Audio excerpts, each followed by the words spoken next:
Anybody ever got lost in here before? I remember Maurice and I, my wife, we got married in New Orleans, and New Orleans proper, not just her suburb, but actually in New Orleans. And we were headed to the place to decorate for the reception. And I was with my grandmother, my granny, we called her, my mom's mom. And I realized I didn't know where I was going. And I'm in New Orleans. It's not like a little bitty, it ain't Lima, okay? It's a big city with crazy people. My wife's from there. Okay, she lived in a suburb, but nonetheless. But I remember I pulled up this stop sign, and we were the only two white people there, and it's not about color. It's just my granny. I rolled down the window, and two guys standing there, and I said, "Hey, do you know where the Opera Guild house is?" "Oh, yeah, just go down about 3 more lights, take a left, then a right, you'll be right there." And my granny's just sitting there. And I said, "Granny, what's wrong?" She goes, "I can't believe you just stopped and asked strangers where to go. How do you know they're not going to trap you somewhere?" I said, "Because they're from the South." Oh. But in her mind, it was like, but I was like, dude, I had no idea where I was going. I knew where the place was. I know what the name of it was. I didn't know where it was. And sure enough, 3 blocks left, right there. I was like, "See, Granny?" But see, there's so many people, they're afraid to ask for directions. Most men don't ask for directions out here. I don't have any problem, man. I realize when I screwed up and I don't know where I'm going. Hello. Thank God for these GPS things now. But how many know sometimes they're wrong? They'll lead you astray. You better be careful. Many of us have been times where we were directionally challenged. How many have ever been lost in the woods? I'll tell you right now, Dad taught me at an early age. We started hunting when I was about 7. And I've been in the woods, and I've been in the Ozark Mountains, and I've been in Colorado Mountains, and I've been in different mountains he's taken me to. And I've never been lost. You put me in a hospital like Cleveland Clinic, you send me about 2 halls and 2 elevators, I'm a done deal. I cannot find my way back out. I've been embarrassed many times at Cleveland Hospital, literally say, "Hey, could you get me back to the main entrance?" "Oh, it's simple." "Yeah, okay. Could you just take me, please?" How many of you understand that? I'm good outside. You put me in a building, all them hallways look the same, the numbers look the same. I have no idea where I'm at. There are many people in our world today who appear to be going somewhere. And they are going somewhere, but are they going there on purpose? Think about that for a minute. I know so many people that are just so busy. They got a schedule that's so packed. I mean, they can't find a weekend off. They can't find an afternoon off. They're just busy. Their schedule's full. They're accomplishing some stuff. They're busy. They're going. They're doing. But at the end of the day, what does it mean? So you got a full calendar. You checked off all the boxes. But at the end of the day, what is it bringing you? Or what's it taking you to? I want to share today a message about direction. And that life is not just about being busy and getting stuff, but it's all about where we are headed. I want to talk to you today about finding direction for your life. And I want to talk to you about the thought, quit running your life with a watch and start running your life with a compass. This morning I have a pocket watch. It does have a cover for it, but I broke it a couple years ago, and I'm trying to find somebody that can fix it. It's a very special watch. My dad gave me this when I graduated high school. I don't know if he thought I was going to be late all the time. I need a reminder. But he got me a watch, and it has a really nice inscription on the cover, and very proud of that watch. It sits in a desk, and I hardly ever take it out, and the one time I did, I broke it. This hand, I have a compass. A couple weeks ago, my grandson, Lanson, was digging through my dad's side-by-side, which was at their house because they bought it after he passed, and he found this compass. And he said, "Grandpa, I thought you should have it to remind you of Papa."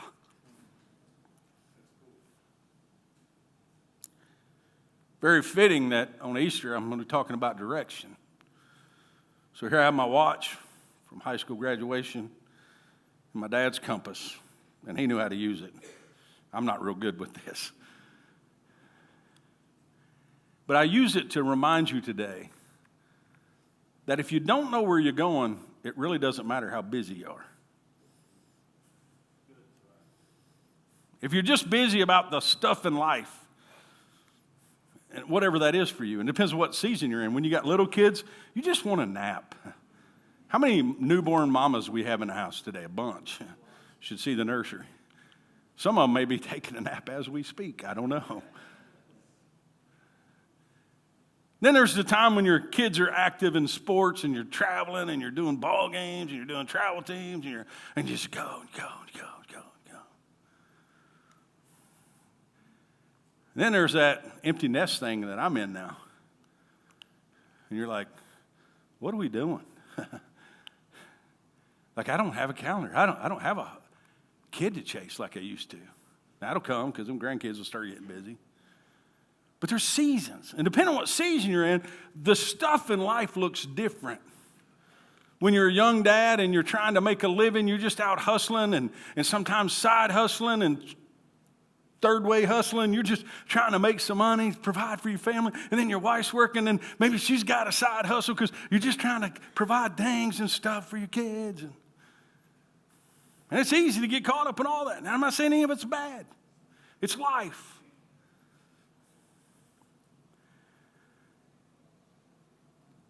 But when you talk about the difference of the compass and the clock, we all know people who are busy but not necessarily productive. Some of you work with them. They're busy, but man, they're killing you, right?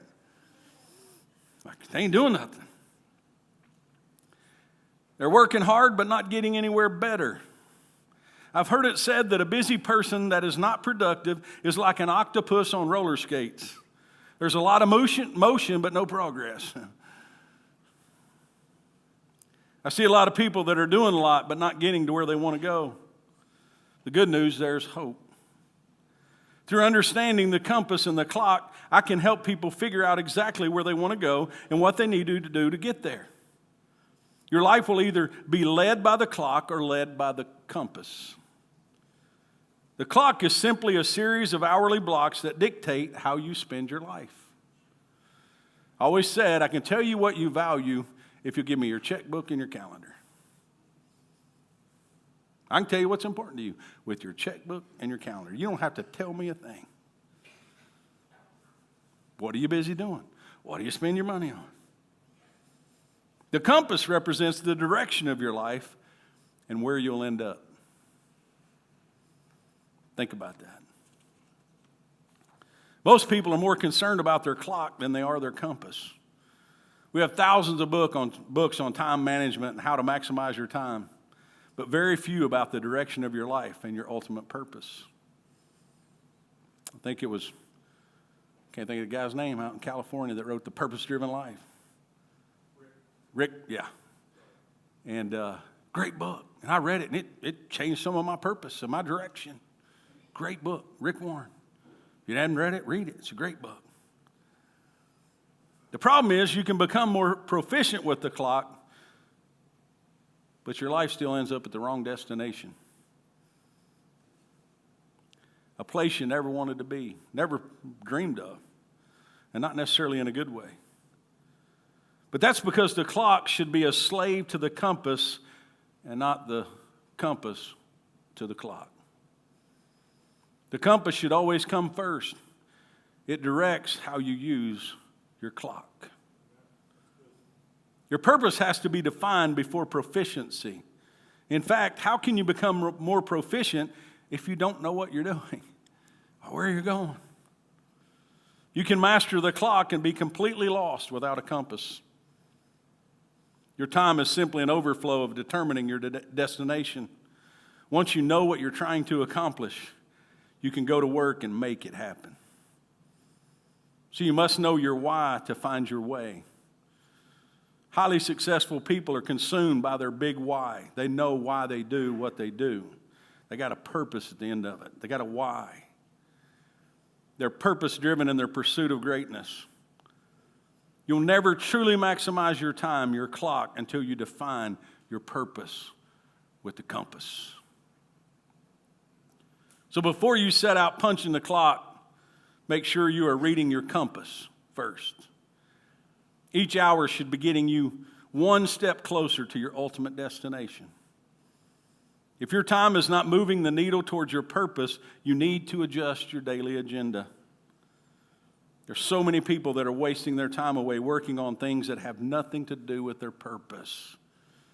Not because they don't want to, but because many don't even know what their purpose is.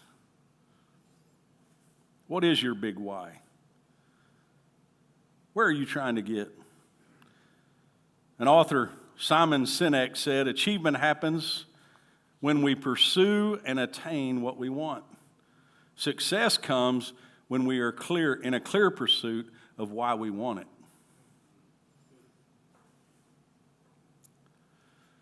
You need to pull out your compass and define where you want to end up. Get a clear picture of where it is, what you're doing, and why you're doing it. Now use the clock to determine the daily duties it's going to take to get you where you want to go. Don't let anything else distract you from getting to your ultimate destination. Now, folks, that's some great stuff that I just shared with you. It's great wisdom, great knowledge. And it'll work in any boardroom. It'll work in any leadership conference. But this ain't a boardroom and this ain't a leadership conference. This is the church. And this stuff will work for you too, but it's even bigger than this. So I got to take it a step further and talk to you about what does that mean to church people and people that are here today in the sound of our voice and they're listening. What does that mean to you? What direction are we going not only temporarily in life up until the end, but where are we going eternally after it's all over? Oh, you're going to go there. Yeah. Because so many people spend so much time on what they're gaining and accomplishing to get to retirement so they can enjoy the rest of their life. I was sitting in a motorcycle shop here a while back, a dealership. It wasn't a shop, it was a dealership, flat out. Some of you know I love to ride a motorcycle, and I'm looking to upgrade.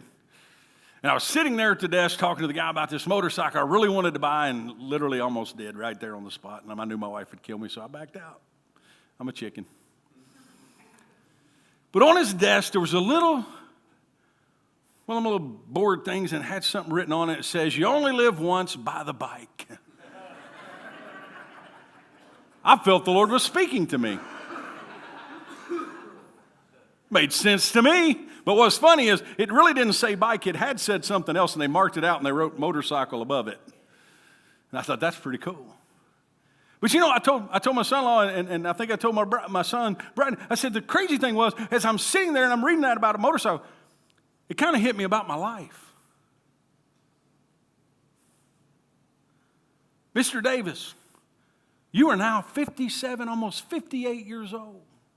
In 20 years, you'll be 77. No offense to you guys over 77, but that's kind of old. I mean, it's close to old. You're closer to it than I am. I know, Mark, but I'm sorry. But all of a sudden it hits me.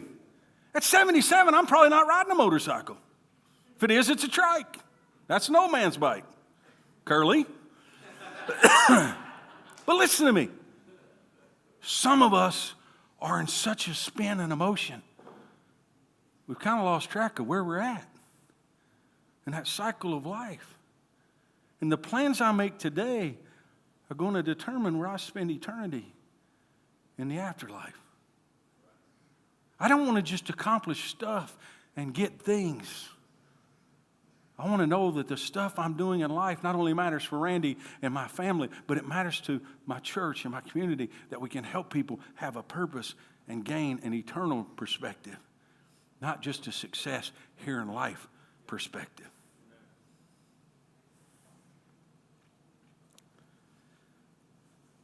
Is God giving you direction for your life? Or are you only led by the stuff in life? I'm going to turn this off. Looks like some of you are getting cold. I was sweating a while ago. It's getting chilly. You're sitting right in front of it. Listen, if God's not leading your direction, you're going the wrong way. Let me explain that. 2 Corinthians 4:18, one of my favorite scriptures. It says, so we fix our eyes not on what is seen, but on what is unseen, since what is seen is temporary, but what is unseen is eternal. I remember as a young man starting out in the ministry, I started reading this scripture, and I thought, what does that mean? Fix my eyes on what is seen instead of, or on unseen instead of seen. I didn't understand that. We can't see eternity. We can't see some of that afterlife. We've heard about it. We can read about it in the Bible. We know it's coming. We don't want to talk about it. That's why nobody, plans their funeral hardly. Because they're afraid if you plan it, it's going to happen next week. I had a funeral director tell me, because he was asking me if I'd made my plans yet, my arrangements. I said, no. He goes, why not? He goes, 99% of the people that make their arrangements don't die for the next 10 to 15 years. I said, oh, that's good to know. You going to make your arrangements? No. I'm buying time. I want another extra 10 to 15 years, But think about it, folks, and that's what we do. But did you know the mortality rate of humans is still 100%? Now, they got some guys frozen that are really rich, and they're in that whatever, and they've got them frozen and everything, and I guess they think they're coming back someday. Ain't what my book says. The Bible says once we're gone, it's over. There's no more decisions to be made. You got to choose today and make right choices. You got to fix your eyes on the things that are eternal, not just the temporary, everyday life things that get us so distracted and off track. And folks, you're not bad. You're just normal. But we sometimes get our eyes off on the eternal things of God, what He wants for us. And we're so focused on the everyday, oh, I just got to get those kids to school. Oh, I just got to get to work. Oh, I just got to get off work. Then I got to get the kids. And then I got to get them to practice. And then I got to get them supper. And I got to go to...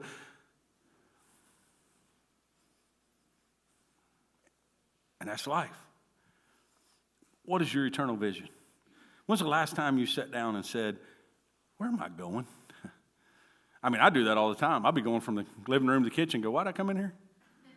I know I'm almost there. Not exactly, but I'm close.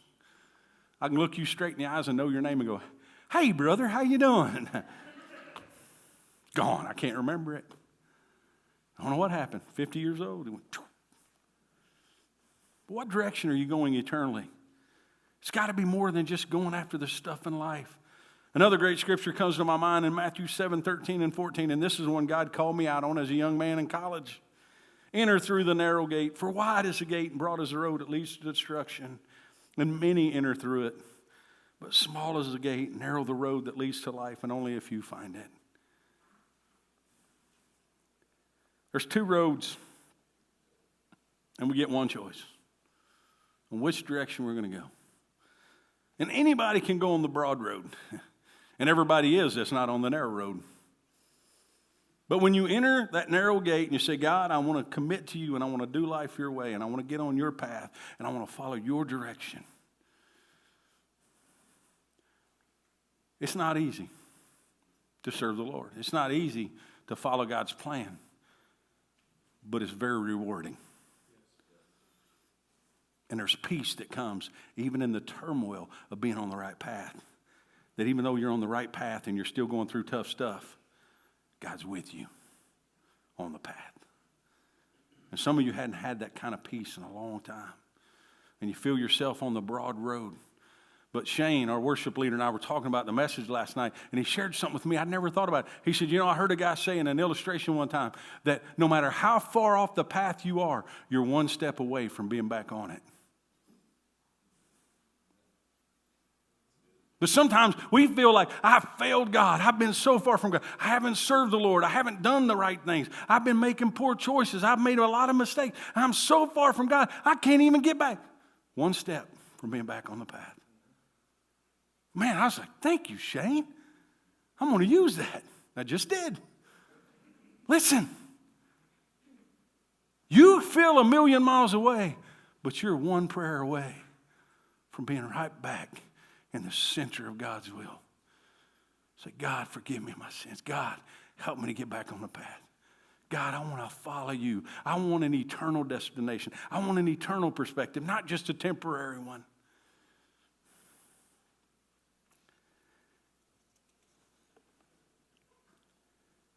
But how do you know if you made the right choice? That brings us to another great verse. Hebrews 12, 1 and 2. Therefore, since we are surrounded by such a great cloud of witnesses, let us throw off everything that hinders and the sin that so easily entangles. And let us run with perseverance the race marked out for us, fixing our eyes on Jesus, the pioneer and perfecter of faith. For the joy set before him, he endured the cross, scorning its shame, and sat down at the right hand of the throne of God.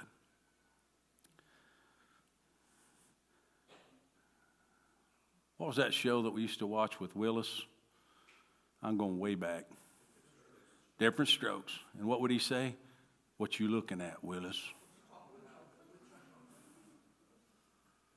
Let me ask you, church, what are you looking at?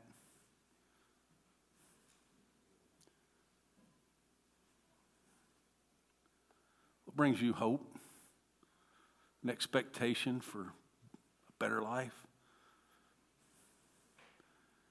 If you're looking anywhere but unto Jesus, it's no wonder you may feel a little hopeless or empty. Because the only thing in life that can give you hope is there's got to be a God with a plan and a purpose for my life. Because if your eyes are on other things, it's empty. I've shared with football players many times over the years when I do talks before games about how some of the most successful people I've ever met are still so empty. They got stuff. They've got titles. They've got trophies. They may even have a championship ring, but they're empty because they've missed fixing their eyes on Jesus. Now, folks, you don't have to agree with me, but I need you to be honest with yourself and ask yourself the question, if you know your eyes aren't fixed on Jesus, do you have peace today? Do you have hope that can get better? Or are you only dependent on yourself to accomplish things and accumulate stuff? Because it's pretty empty at the end of the day.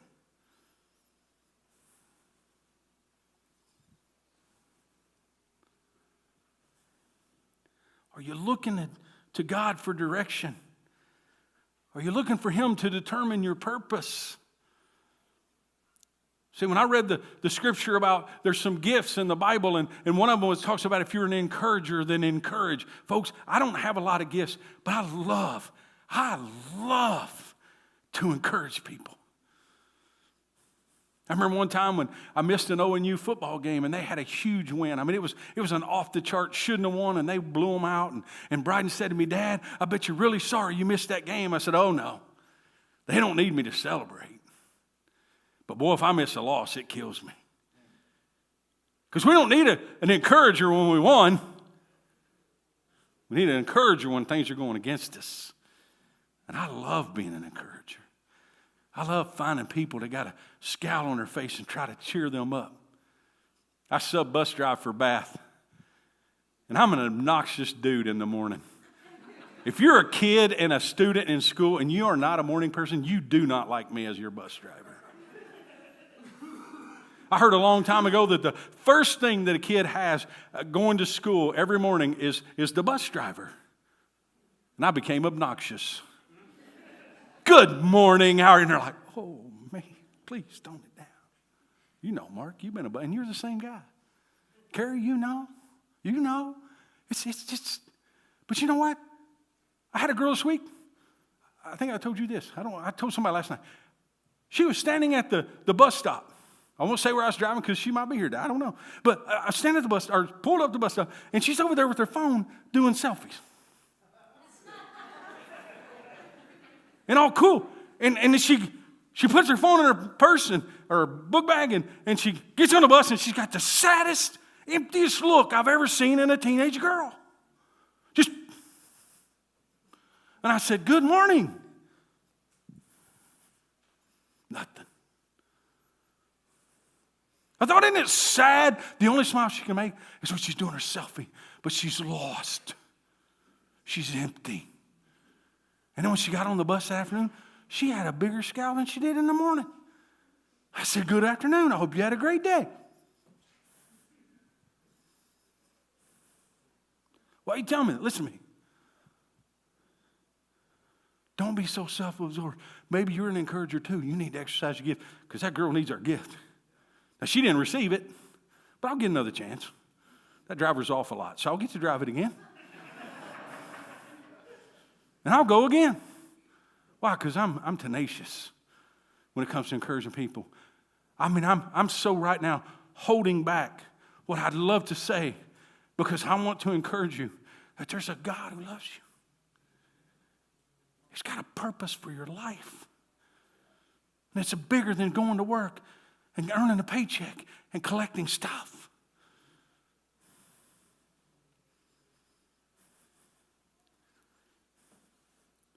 Are your eyes fixed on Him? What's Easter about? It's about Him dying on a cross, giving His life as a ransom payment for our sins so that we no longer have to be separate from God, but we can now know God. And He rose from the dead to prove that He's still alive. He's not a dead God. He's alive today. Because of that, we can live too.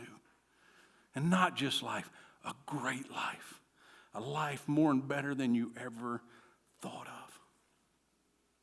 Are you living that today? Is your life driven by purpose or by a clock?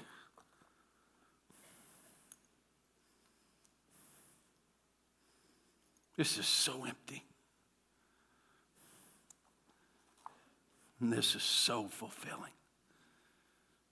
Several years ago, I was going through some leadership trials. As a pastor in a church that was growing and things were happening. And I told you that pastor set me down and said, quit running your life by this and run your life by that. And it changed a lot. But as I recognize, though you're busy, don't mean you're really accomplishing anything. You got to know where you're going. And so a couple weeks ago when I got this from Lansing, I realized this was the message for Easter. But don't just be temporally minded. You got to be eternally minded. But I don't really agree with you.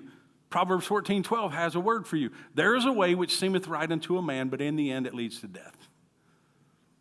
See, some of you don't know where you're going to end up by the choices you're making today. But those of us on the outside looking in can tell you exactly where you're headed. It's a dead end. It's a bad place. Some of us are more stubborn than others. I knew I was on a dead-end road, and I kept on it anyway, Pastor Mark. What an idiot. What was I thinking? Well, it may not have worked for them, but it's going to work for me. Guess what? It didn't. And guess where I found myself? One step away from the path God had called me to. I remember going to an altar in Hector, Arkansas, my hometown, home of the Fighting Wildcats. That's why I like Bath. The only reason no, I'm kidding. And I remember kneeling at an altar having made what I felt like were insurmountable mistakes at 18 years old. Well, how much life have I lived since then? And I remember kneeling at an altar. It was right over there, the altar, and I knelt down and I said, God, I really messed up and I made a lot of mistakes. And I don't deserve to be forgiven.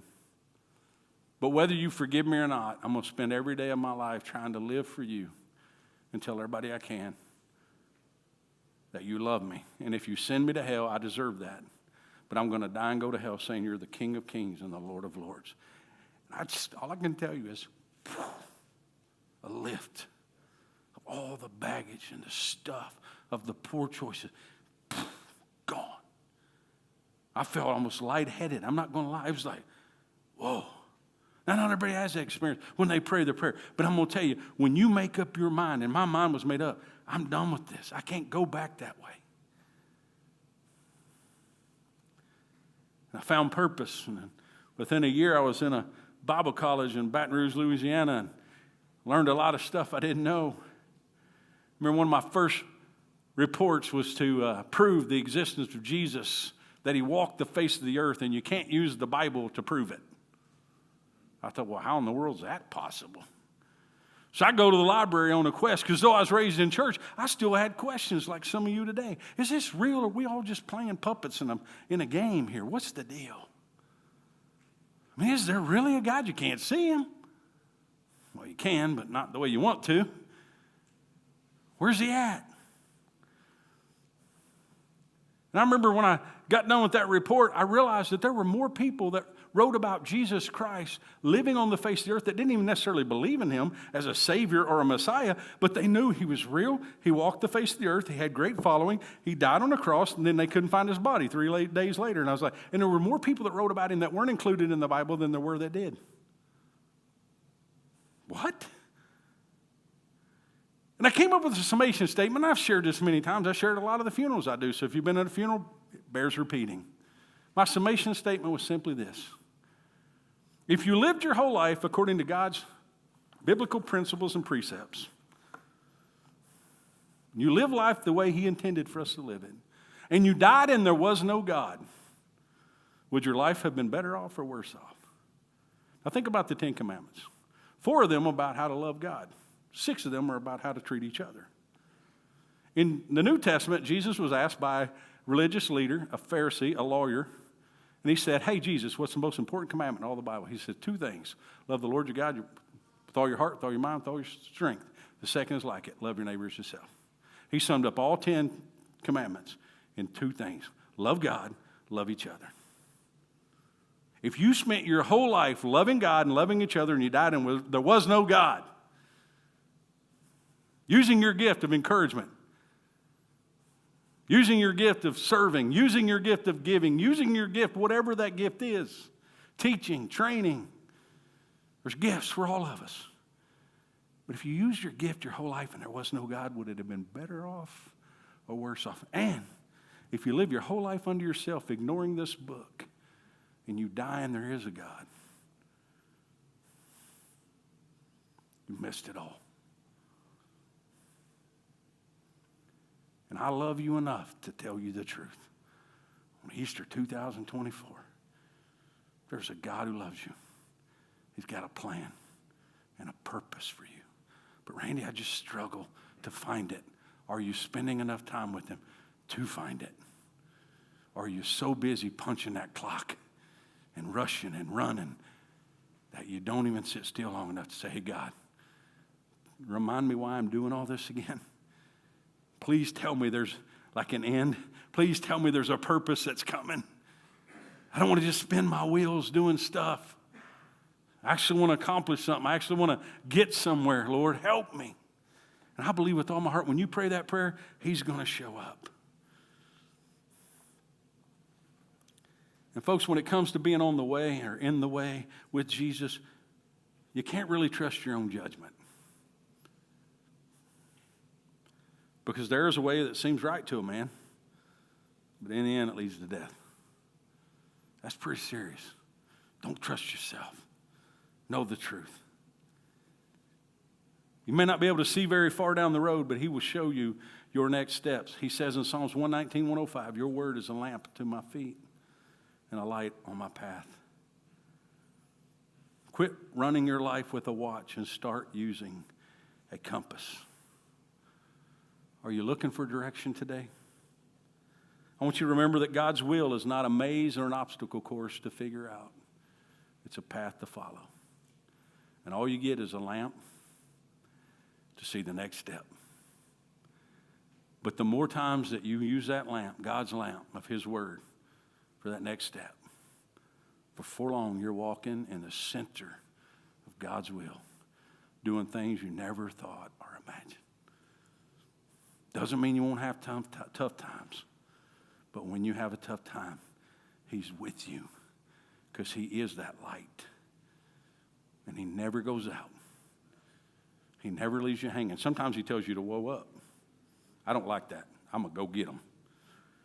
And I'm ahead of God a lot. And it's hard for me to sit still and wait on the Lord. Don't look at me like that. I'm not the only one, I'm sure. I'm very impatient. I prayed a prayer one time, God, give me patience and give it to me right now.